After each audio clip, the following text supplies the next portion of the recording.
Hey everyone, welcome back. I am Lover's Lance. And I'm SweetPixel. Today we're joined by Gwynne and Snake. We're so glad to have you guys. Thank you for joining us today. Thank you. Happy to be here. Thank you. I'm excited too. So last time we had only Gwynne as a guest. This time we have Snake as well. And I'm really excited that the two of you are going to be here to talk about the new game. I'm assuming that our listeners probably remember that when we had Gwynne here, we were talking about Keepers of Australia last time, but this time around we'll be covering Day After Day. So, Day After Day is a narrative adventure where the world has drowned, time loops, and fashion statements somehow still matter. So, for us to set the stage, why don't you give us a short summary of what Day After Day is really about? Sure. Okay. So you play as Vera. You can rename her, and she wakes up after her ship was attacked and she nearly drowned in the ocean. She was rescued by a kind stranger. That stranger takes her to the island of Modena, which is very much inspired by Venice. In this island, and she doesn't really know why she's there, so she's just sort of wandering around. And then she quickly realizes that she's been cursed, and she's stuck in a time loop to repeat the same day over and over again. So it's a bit of a mystery who cursed her and how to break this curse. And you can go about it in a couple different ways, kind of like a good versus evil type thing. Near-death experiences, memory gaps, cursed to repeat one day over and over again. What actually inspired you to combine high seas fantasy with Groundhog-Day style loop? Yeah, I think it was just a meeting of the minds with Snake here, where I had an idea that I thought a visual novel type game or like a narrative RPG would work really well with a Groundhog-Day story, and I just had it written in my idea notes somewhere. And then Snake and I worked together on another project. We did a demo for a game called My Dating Agency. We really liked working together, and we were trying to decide what to do next. And she was like, I have this whole cast of characters for this fantasy world. And I was like, what if we combine that with my Groundhog Day idea? And that really got the ball rolling. Interesting. So you know each other well, you worked together before on a different project. Is it like the second project you're working on together? Or there's like more before that? No, I think My Dating Agency was the first thing. We met while I was still working on Keepers of Australia, and it was kind of like when you're not busy with that sort of thing, maybe. And then she was working on a different game at the time as well, her game called Crow's Rest, which takes place in the same universe that Day After Day does. So she was kind of lending me her characters for this game. Super cool, actually. I wondered, how did you design the side quests, each with multiple solutions and paths, so they can feel meaningful on their own and yet still loop back and influence Vera's main quest line? And is that the structure you're using in your previous game as well? It did come up a little bit in My Dating Agency. That's a game where you're a matchmaker and you date your client, and you can have the option to date your clients. So there's like a multiple things right there where you have these clients and you have a couple different options to match them up with, and you can sort of make every option work so long as you give the right advice, and you can also make it work with you. So it is a little bit of a multiple outcomes thing, and the important thing is mostly listening to people and offering guidance, and less about like, this person is, their favorite color is yellow and the other person's favorite color is purple, so it'll never work. So with this particular game, I think I knew how I wanted things to end up. Like, I know that I want her to sail away from Medina on the last game. So then it was a question of, how does she get the boat?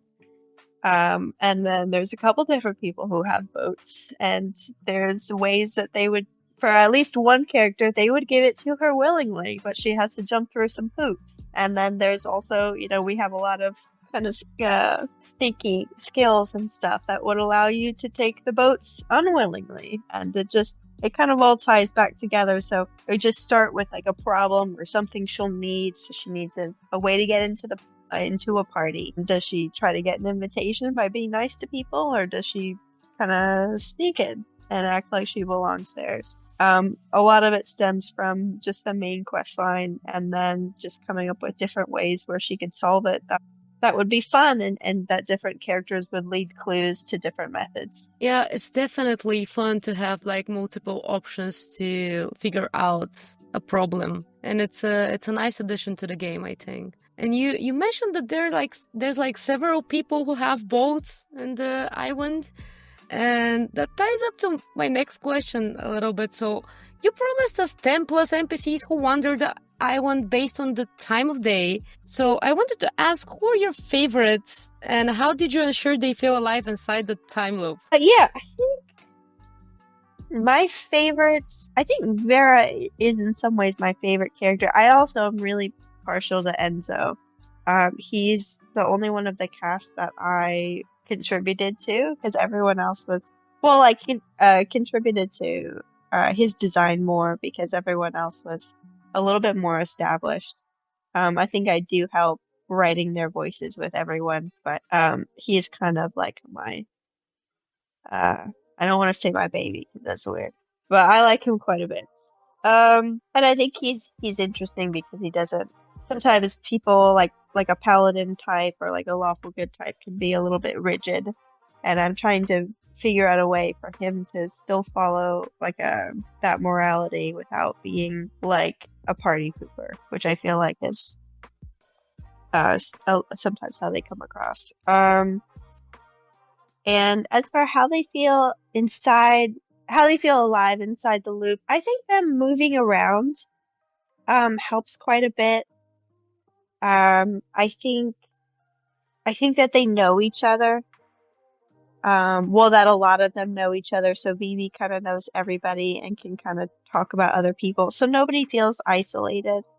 Except for Vera. I guess she's a little bit of a lone wolf, but I think, we really want to make it feel like it is a little community and it is a little town, and characters care about each other and know each other. That's how it felt in the demo, actually. Like, everyone know each other and just sending you to the next place. Go search for the doctor there. Go search for this person on the docks. And yeah, so you managed to do that. Thank you. And I'll let Snake chime in with her favorite character as well. I think my favorite character is Sean. She is the mysterious stranger who picks you up after your boat is crashed. But she has this streak of mischievousness and like sass, but she's still like bundled up in mystery, gives off this very independent aura. And I honestly, when I created her, designed her as the type of woman I really admire, so I'm really biased. Like, she is my favorite. I actually second, in opposition to Gwynne almost, my favorite guy is Balazar because I like them a little unhinged, so I'll be honest with you. But Gwynne has done so great with Enzo that it was close. It was close. So you mentioned that you like, she's a woman that you admire. I actually quite admired Vera's personality as the protagonist. You know, she's the strong, independent one. So that was the first thing that I really liked about it. And Sean really knows how to not take shit and snap back. I really liked that as well. It was a fun dynamic between the two. But another thing that I appreciated that, you know, the game allows you to kind of decide if you want to follow in that strong personality that Vera has, or you can soften her over time. I really appreciated that you gave me the freedom to do that. So what was the inspiration for writing Vera in particular? And then, you know, for other characters that we haven't mentioned, like, say, Vivi, for example. I'll take some of this since a lot of them were my original creations. But Vera started as a TTRPG character I played often. And when I decided to sit down and hone her as a character, she was very inspired by Eris from Kill the Villainous, which is a manhwa. She's changed quite a bit since then, but I really loved Eris as a protagonist because she set a goal for herself in that story, and she carries through on executing it. She never loses sight of her greater goal. So there's a real quality of ruthlessness, but also dignity, I feel, is a part of both of these characters and is what I really enjoy about them. Other characters like Vivi, they kind of get incepted in the same way, where a lot of them get based off of a character that I play in a TTRPG. So I'm playing Dungeons and Dragons. I'm enjoying playing a little thief. I'm going to make a character around that, and they stay in my brain for quite a while until I can properly fit them into the world. Vivi isn't inspired by anyone in particular, rather than just being the type of person I want to be a friend with.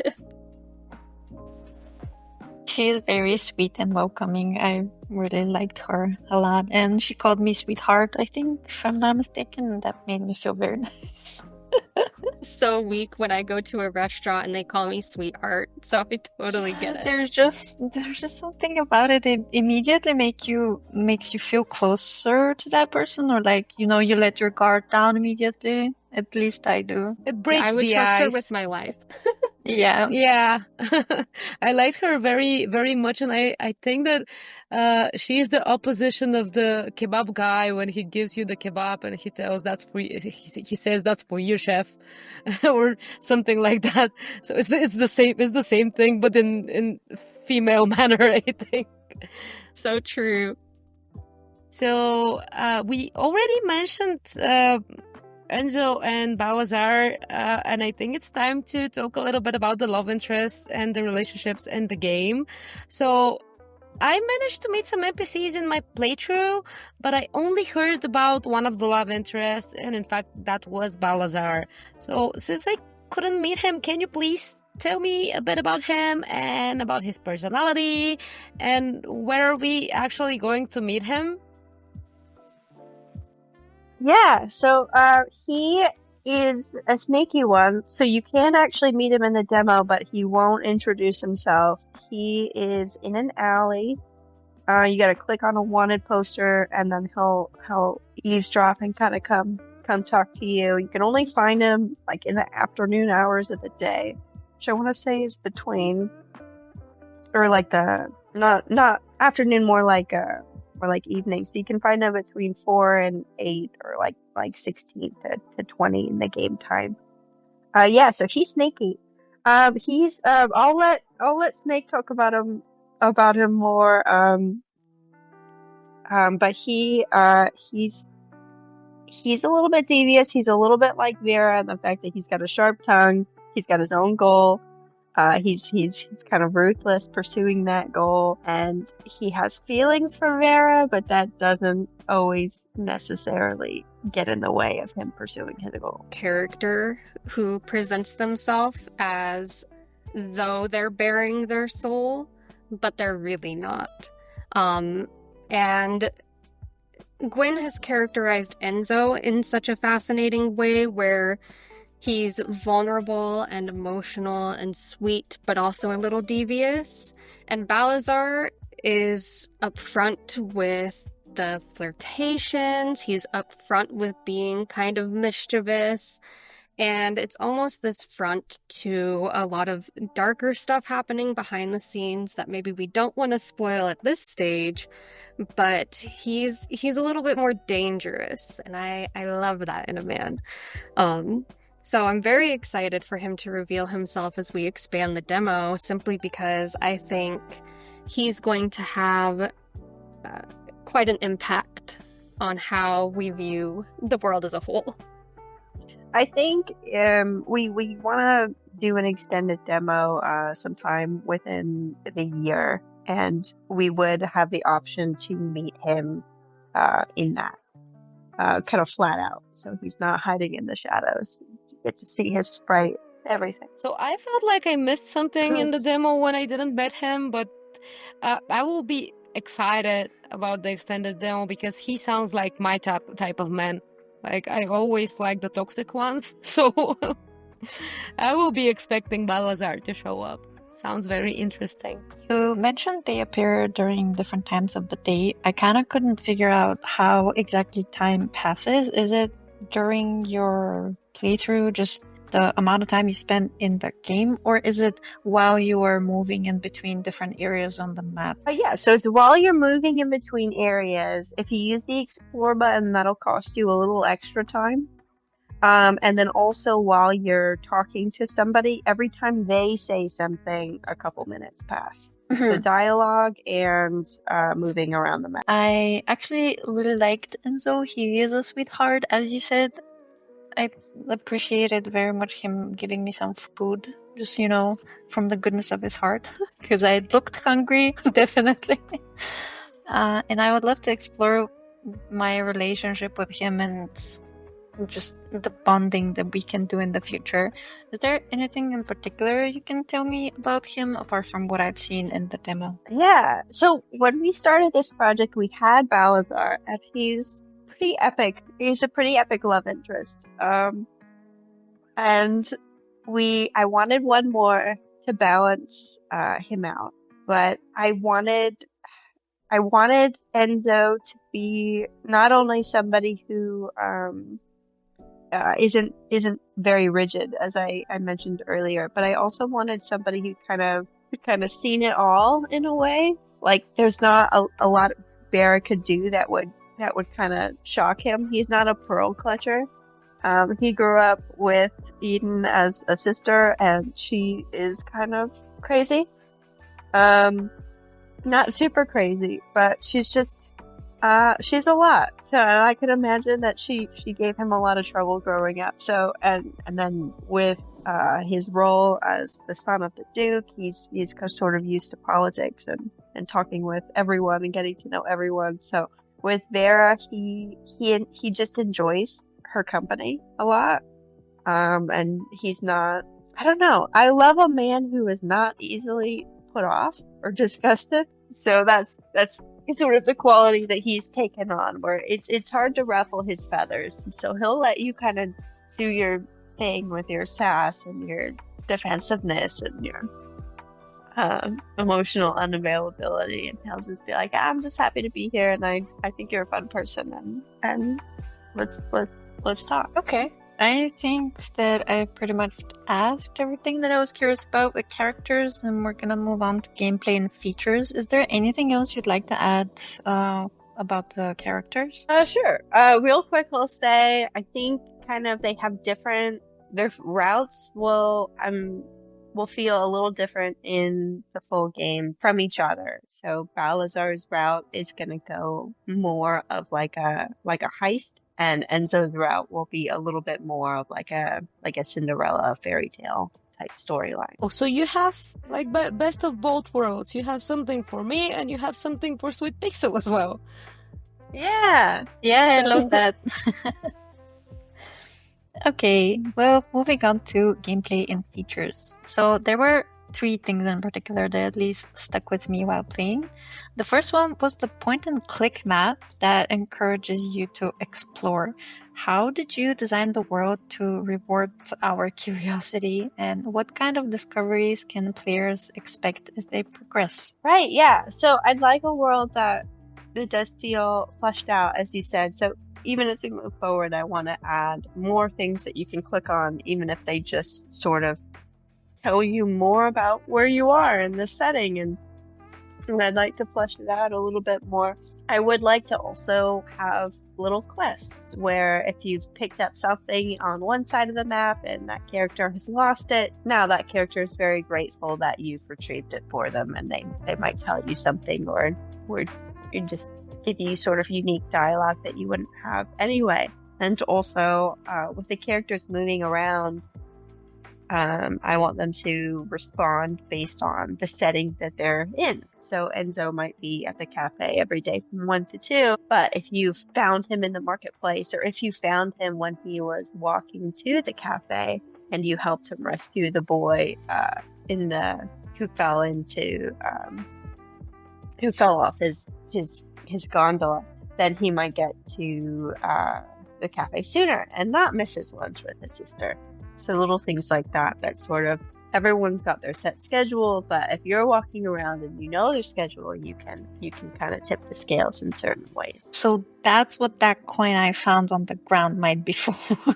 I might be able to give it to someone. Is that what you're telling me? Yeah, you can talk to Gray, and there is a certain option where you can make him flip a coin to decide whether or not he should see the doctor, and it'll only come up if you have the coin.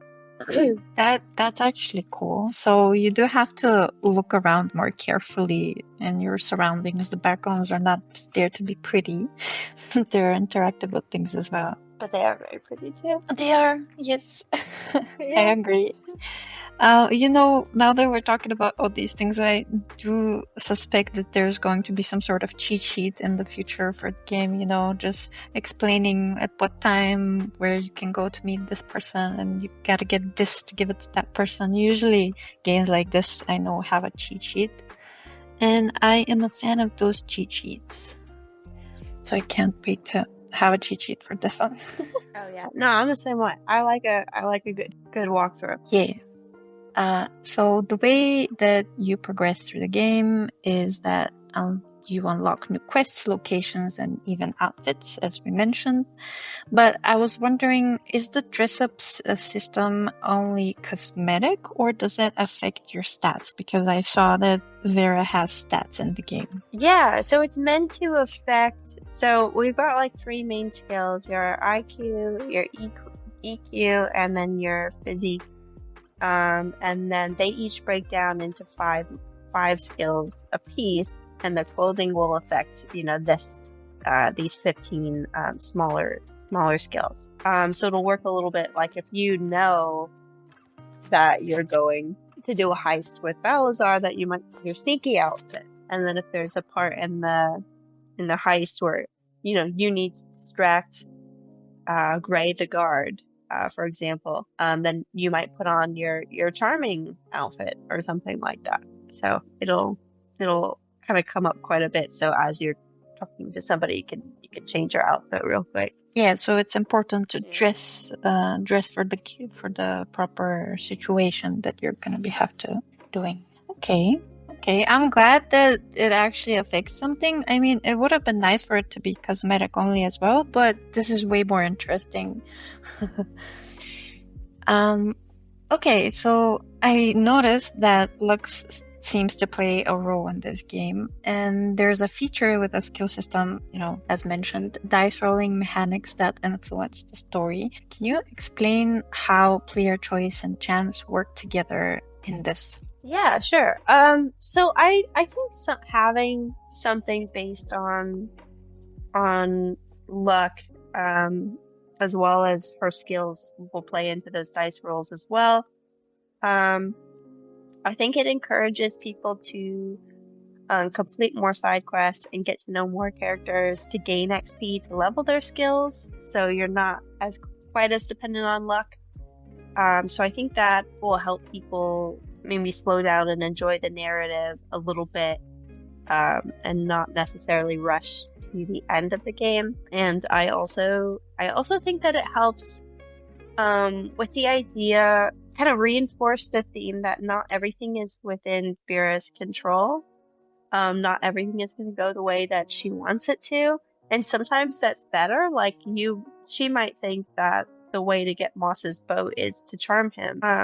But if that goes horribly wrong, and then she's all hurt and upset that he didn't fall to her flirtations, and then he feels bad and gives her the boat anyway, which can happen in the demo.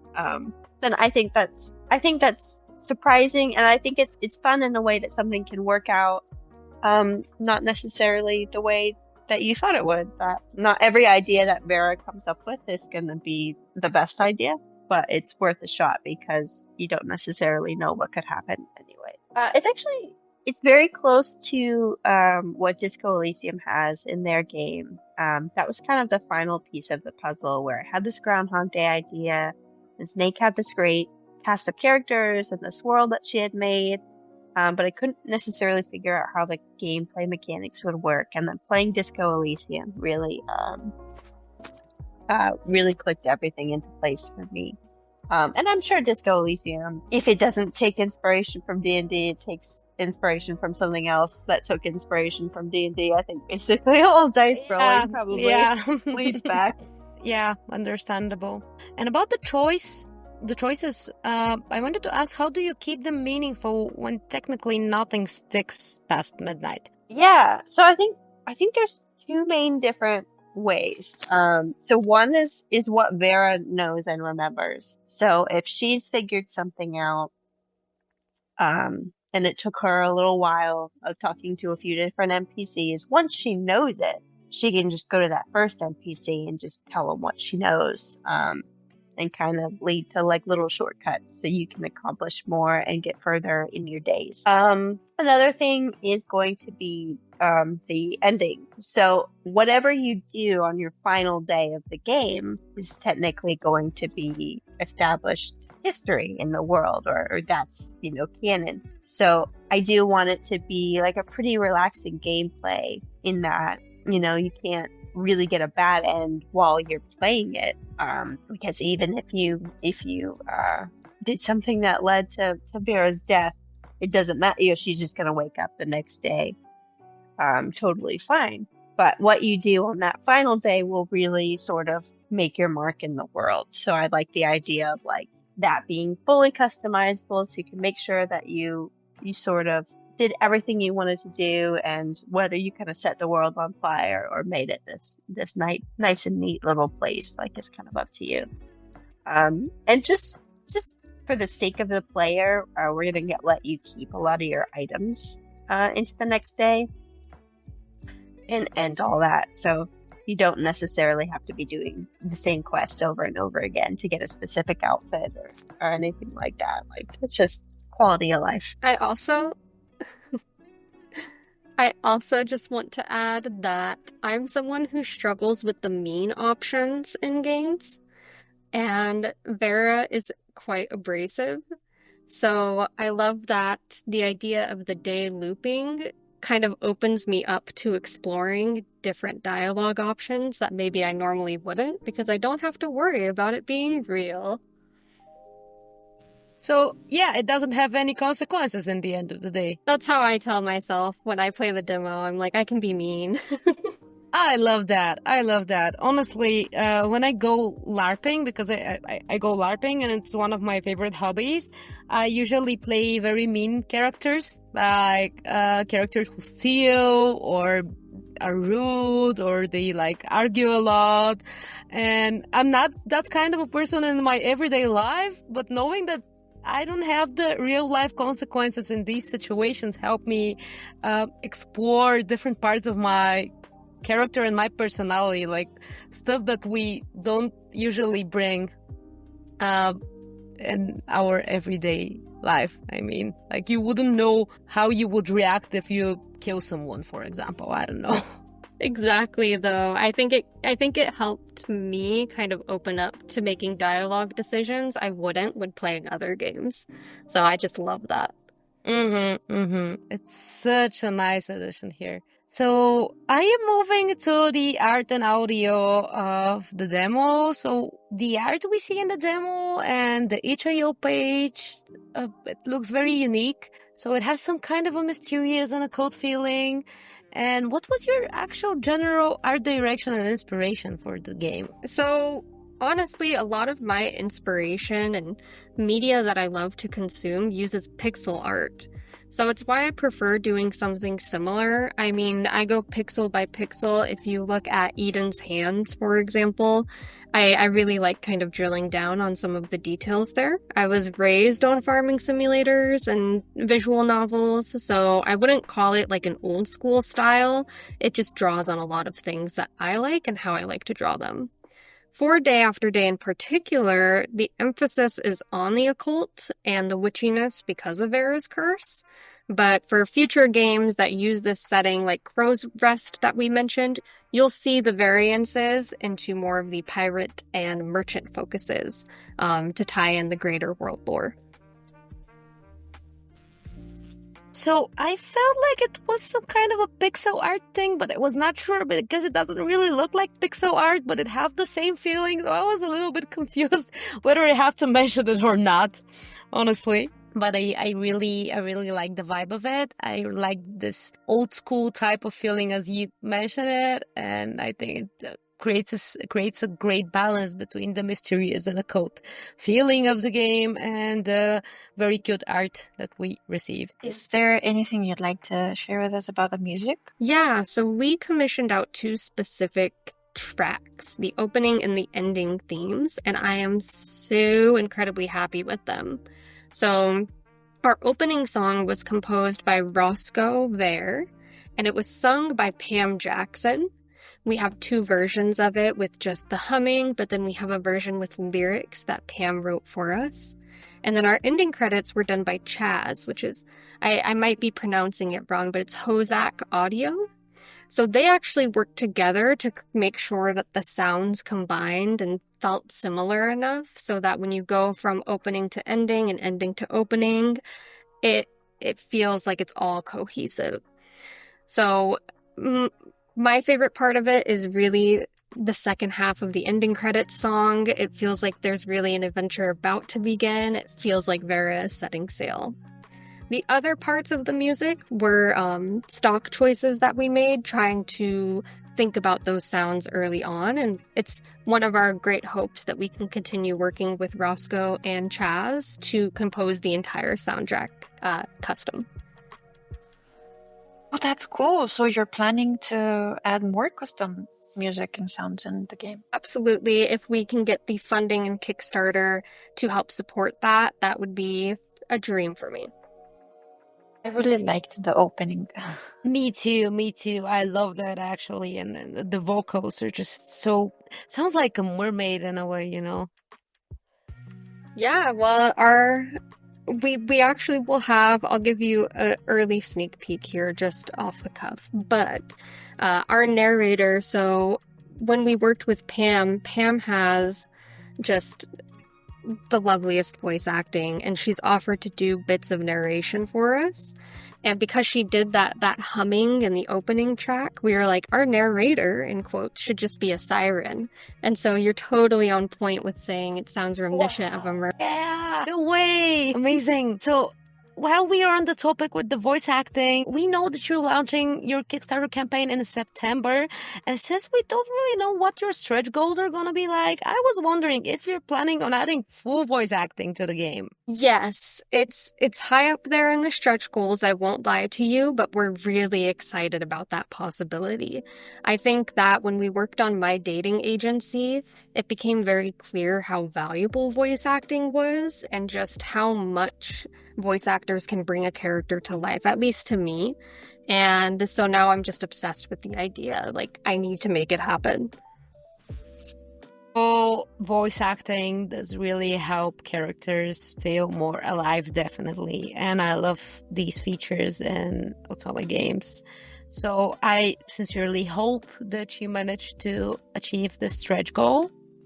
And we will manage to hear Vera and Balazar and Enzo in the full game.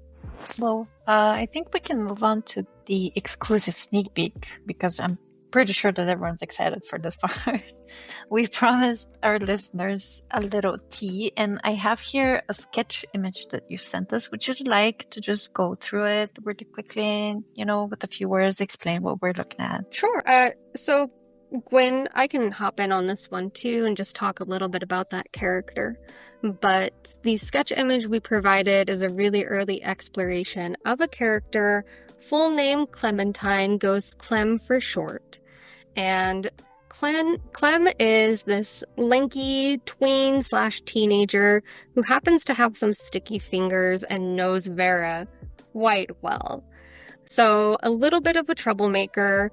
And unfortunately for Vera, we've all seen how Vera can act, and her aptitude for mischief rubs off on everyone around her, it seems.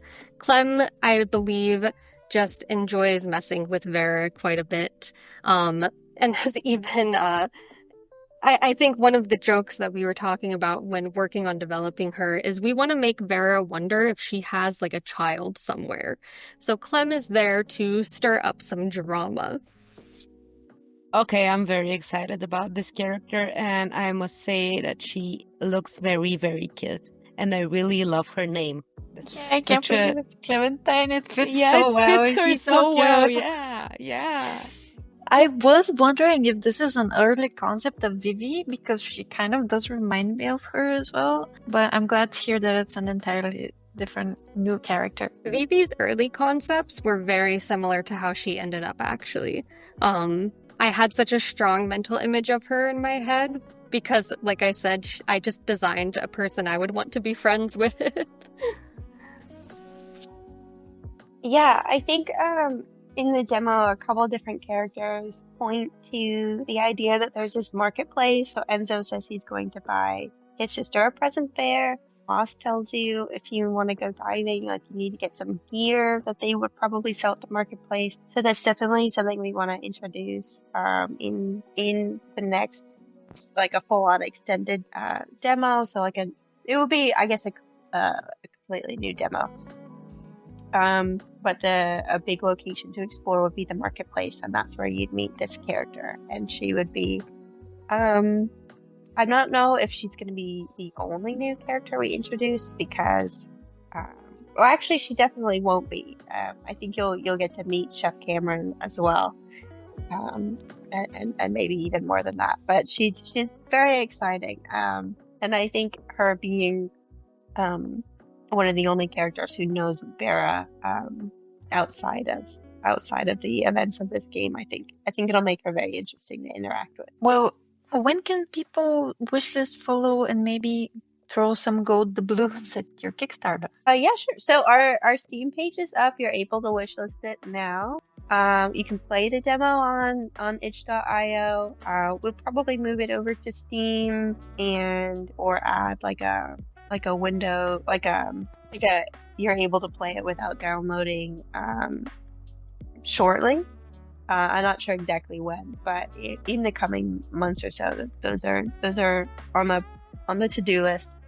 And then the Kickstarter we're gonna launch, you can follow it now. It's available to follow. I think we just hit 100 followers. Oh, and then our Kickstarter campaign will start September 16th. That's quite soon, actually. So, if I understood right, you're planning on a web build? Is that right?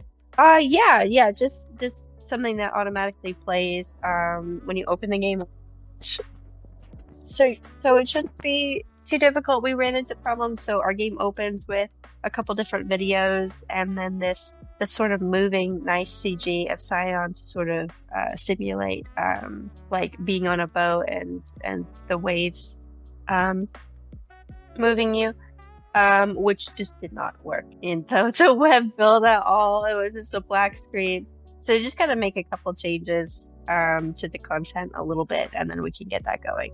And we'll see how it goes. I heard that web builds tend to be buggy, and our demo already has a little bit of bugs, so I might iron some of those out before making a web build. Yeah, web builds are actually very tricky to master because you have like some size limitations and animation limitations and every kind of limitation you can think of there in there. But it's the price you pay for being able to distribute your game directly in a web browser. So yeah.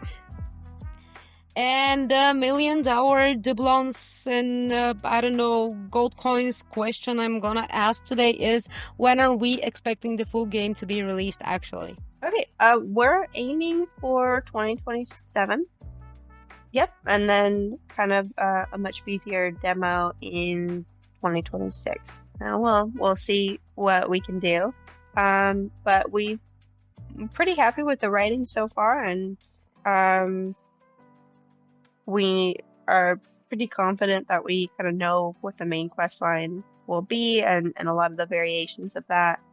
And then we have a lot of the ideas for the side quest lines mapped out. So a lot of it's just writing it. And it's something that would help with the Kickstarter, because then we could help pay somebody who's not me to help write it go a little faster. But yeah. To me, it's going to be that we are looking at shifting from, just the basic point and click adventure to potentially expanding that scope a bit and making Vera an actual pixel sprite and an isometric map that you can walk around and actually interact with the world on that level. That's one of the things that we'd really like to do. And we will try to create some demos of what that looks like as well. The other thing is simply that beyond Day After Day, continuing development in this world and setting via Crow's Rest, which will be a farming, merchant, piracy simulator with similar pixel art and features. I hope it's a satisfying experience. I hope people feel like they've left that world exactly the way that they want to.